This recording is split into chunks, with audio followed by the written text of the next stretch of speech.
Our franchise recap is on to season 15, The Gauntlet 3. Airing January to March 2008, the challenge was back in Mexico, Puerto Vallarta this time, as 33 cast members competed in 10 episodes, kind of 20, more on that in a second, for our tried and true $300,000 plus prizes. Evolutions are few but noteworthy. The first comes outside the game itself and has to do with those episodes we referenced. This is a 10-episode season, technically, but for the first time, we had 60-minute time slot, double the previous, which meant the game itself was actually played the same. It was shot and edited the same. We had our house, we had our daily, we had the nominations, we had elimination, but they just put two of those cycles into one episode. So really, you could break them in half and call this a 20-episode season. They just chose to air two at a time, essentially.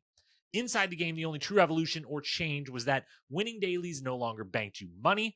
It was all going to be up for grabs at the end, so the incentive to win those was gone, and that definitely impacted the season in a negative way. We'll touch on that in a moment. Final thing to add in evolutions here, though, I can't fact check this, but I do think this was the season that had the most hooking up and the most romance in challenge history.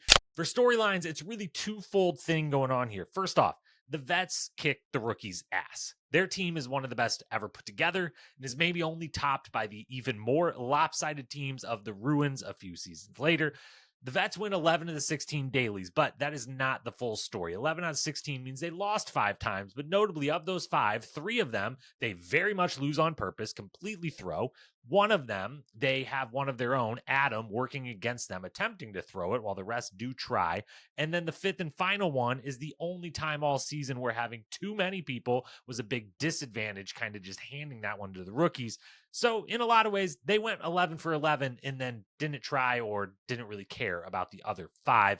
They, of course, don't end up winning the season. We will hit on that in a minute. The second portion of this that works in tandem is production really kind of screwed this one up for the first time ever. Most of the dailies saw a massive advantage if you had more people, other than that one where it was reversed. So once the vets won the first few and took the people lead, it became an absolute joke of an easy win in the dailies that they did try at. They were way better and they had a quantity advantage. Then add to that, the removal of the bank accounts meant that the guys specifically on the vets team were fine losing the women's dailies on purpose, as they wanted the women to go home. They were not shy about that.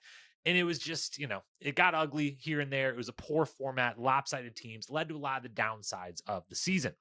Outside of the lopsided competition, though, the biggest storyline was the romance that I referenced, because holy cow. I cannot prove it, but it sure seems like this season had as much hooking up in couples as we've ever seen. Jillian and Frank headline because they were so lovable this season, winning a limb after a limb to get to stay on their dream vacation together in Puerto Vallarta. Both are underrated challenge beasts in my book. This season proved why. Then there was the start of Tori and Brad's relationship that played out over a few seasons here. We had Bananas and Casey famously getting found and climbing naked out of windows. Paula and Derek, Tyler and Ryan a little bit. Rachel and Easy, Melinda and Danny were here still together at the time. Evelyn and Brooke had a thing going on. And then, of course, DM and CT were there and on again, off again. Couple memorable moments to call out before the big one here. First, again, Jillian and Frank both had amazing limb-winning runs. Frank's win over mid-game replacement and big-time upgrade for the rookie team, MJ, was his standout moment. Jillian breaking Janelle's ankles in ball brawls was hers. And speaking of ball brawl, an incredible game, one of the better eliminations we've ever seen. Please bring it back. The basis of the game, if you don't remember, you raced out to a football in the sand. Whoever got there first picked it up and tried to bring it back across the goal line. Full contact. It was literally kind of like one-on-one football and a little bit of a sprint race out to it. Adam's win over Danny was a major moment of the season and felt so good as a big Adam fan, getting to see his skills put on display. He actually really was breaking Danny's ankles, getting by him through that sand. And then, of course, the third duo to get to play this game was Coral and Beth, the OG matchup everyone wanted, everyone except Coral, that is, her teammates and who she thought were her friends, especially Evan, coming off their historically dominant run on Fresh Meat pre-injuries. Set it all up, helped it go along. We're okay with allowing it to happen. After some coaxing, Coral does play the game versus Beth, beats Beth in the game, but then decides the next day that she no longer had any interest in doing this, didn't want to be with these people, leaves the game and the franchise for good. Some smaller moments, Coral stood up to CT in a way no one ever had before as he was mid-cigarette out on the patio, and is probably one of my favorite scenes in challenge history. Tyler was here with his literal pitcher of wine. I loved that. And this was the heyday of the end credit scene where we'd always get to see some random goofy stuff going down. My fave this season being Evan and Kenny bursting into the room to announce emergencies such as Evelyn's visor being missing. Evelyn's visor, a major character. But in reality, this season is remembered for one thing and one thing only: Big Easy going down in the final. After early season pleas from Bananas, still John to many at this point, that, they needed to not be scared to face Easy in a limb and would regret having him there in the end, no one on that team listened. Easy avoided a limb all season long. And in the final, where they were chained together, literally running through the summer heat in Mexico, Evan, Kenny, and most notably CT didn't have the patience to go slower. They pushed Easy past his breaking point, and he went down hard. He was carried off, basically unconscious, and after a lengthy stop to get him the help that he desperately needed, the team resumed, somehow caught up and beat the rookie team, but we're told that the rules were clearly laid out, which they were. Before they started, it was said, it wasn't even one of those voiceovers like TJ said in the moment. Everyone has to get to the end, and Easy didn't. So the rookies won by default.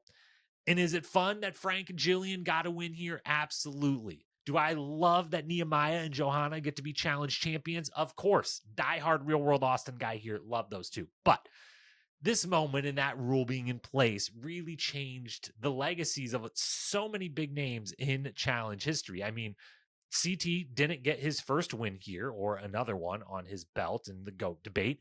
DM would have had a win. This was it. It was right there. Evelyn would have had another win. Paula would have won a lot sooner. Evan and Kenny, especially Kenny, whose resume is kind of insane when you look at it, would have had another win. Brad would have gotten his first win here. Robin would have had a win.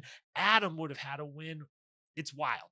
But it's what happened. And being a good teammate and having some patience definitely matters in the challenge. And shout out to Brad. I always believe he at least was given a little effort in slowing them down, trying a little bit to look out for Easy. So shout out to him. But yeah, you got to be able to have that patience. You got to work as a team. Overall, it's not really a good season. As I'll say about any and every challenge season, though, there are, of course, things to enjoy. I still love it. The amount of romance and hookups and random silly shenanigans saved this season from being a total disaster, but the competition portion was boringly dominant or overly mean to the women at points. The ending is obviously super memorable, but for all the wrong reasons. And in the end, it's just fine when it's said and done. It's our second straight season that enters the fine tier. I misspoke yesterday. Inferno 3 is in the fine tier, not the good tier. Same grade as Inferno 3. The Gauntlet 3 gets a C+. Thanks for watching. Don't forget to subscribe so you don't miss out on the upcoming Battle of the Eras season coverage. Tune in tomorrow because, like it or not, we've got to talk about the island.